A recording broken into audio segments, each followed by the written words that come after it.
called just a woman. So that's one reason.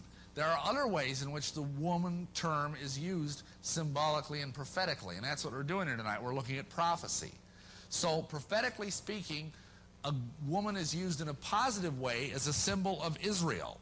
For example, you have the woman in, let's see, Isaiah 54:6, Jeremiah 6:2, or Revelation 12:1. These are good women. I have likened Israel to a comely and delicate woman. This is Israel in a righteous state. But there's also Israel in a backslidden state, and this is also symbolized by a woman. For example, in Lamentations 1:17, Ezekiel 16:30, or Hosea 3:1, where, for example, we have the prostitute Gomer as a symbol of backslidden Israel.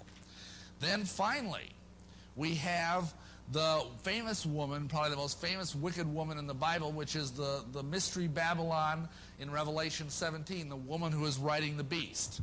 So it doesn't seem to me as though there's any prophetic justification for this woman being, in fact, the church. Now, what about the meal?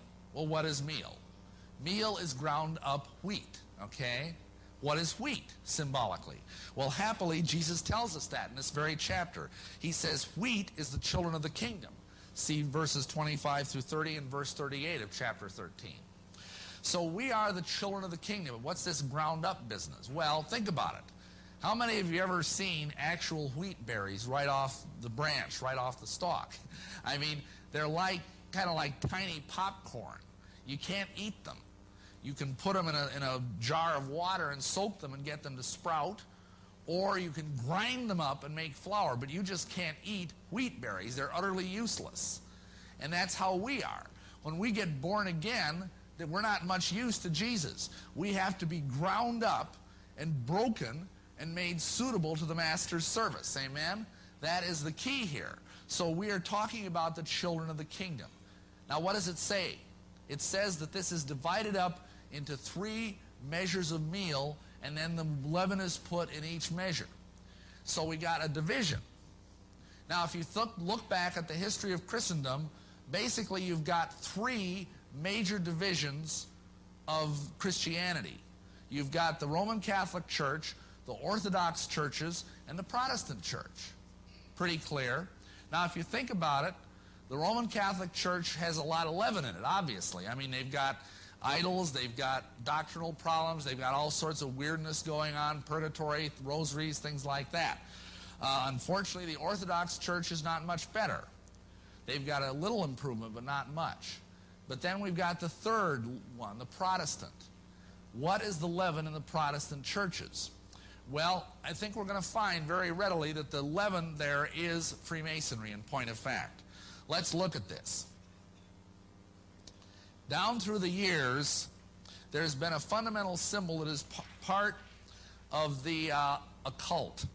It's part of Freemasonry, and it's from a philosophy called the Kabbalah. Now, what, you may ask, is the Kabbalah? Well, it's an occult system of Jewish mysticism and magic that dates back to just before the time of Christ, in the intertestamental period, between the time that Malachi wrote his book and the time that John the Baptist began his ministry. Now, the Kabbalah, we are told, is the philosophical core of Freemasonry. It is the ground philosophy behind Freemasonry. And this is its most central and its most important symbol. You will notice here we've got 3 pillars: the pillar of severity, the pillar of equilibrium, and the pillar of mercy. Now, the pillar of severity in Hebrew is called the Ima pillar. The pillar of mercy is called the Abba pillar. Now, you all probably know what Abba means in Hebrew. It means father.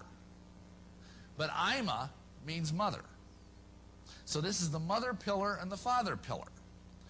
Now, this symbol is very rich in its many, many layers of meaning. I could spend a whole evening just talking about all the different ways in which it is interpreted. But for now, we're going to look at it chronologically as a kind of a game plan for Satan's work down through the centuries.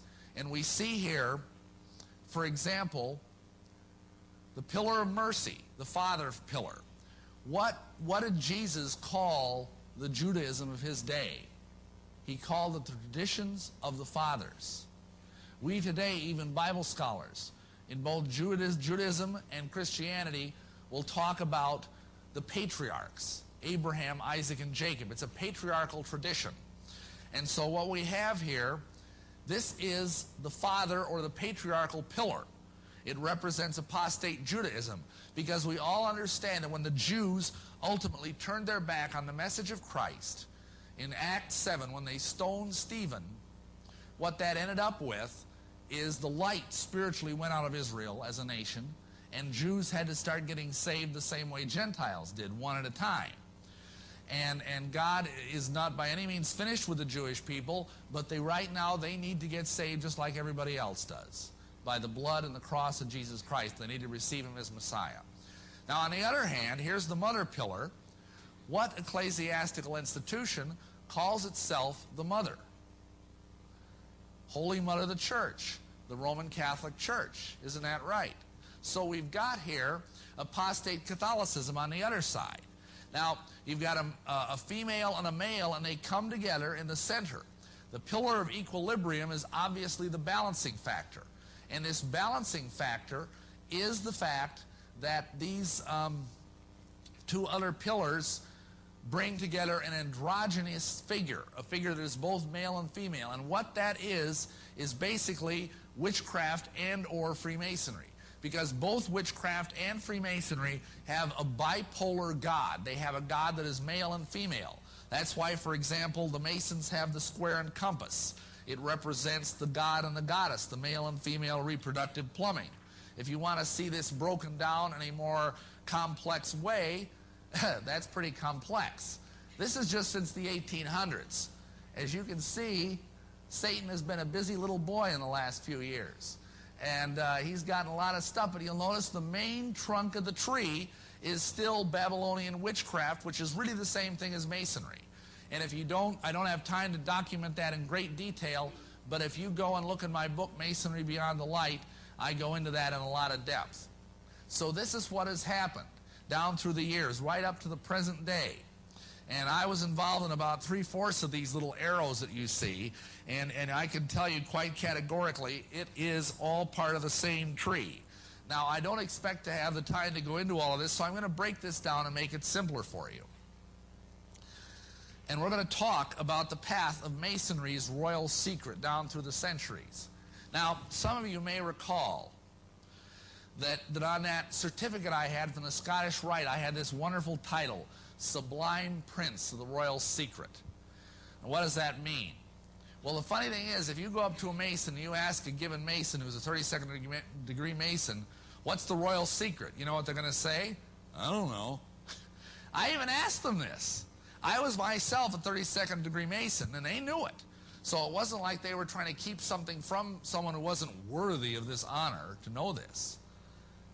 And I said, what's the royal secret? And they'd say, I don't have a clue. I don't know.